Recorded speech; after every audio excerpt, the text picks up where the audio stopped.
তলৰ কোনটো চিত্ৰত PN জংচন ডায়োডটো পশ্চাদবৰ্তী অৰ্থাৎ ৰিভাৰ্স বায়াস কণ্ডিশ্যনত আছে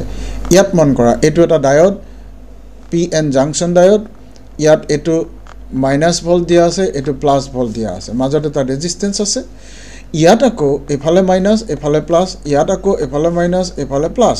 আকৌ ডিত এফালে প্লাস ভোল্টেজ আছে এফালে প্লাস ভোল্টেজ আছে এটাকে প্লাস প্লাস দুটা থাকা এটো নহবই হয়নে নহয় শুদ্ধ উত্তৰটো কোনটো হ'ব শুদ্ধ উত্তৰ হ'ব গৈ এইটো এটো কেনেকৈ শুদ্ধ উত্তৰ হ'ল চোৱাচোন এটো হ'ল জাংচনটোৰ পি খণ্ড এটো হ'ল এন খণ্ড এটা ইয়াত পজিটিভ আছে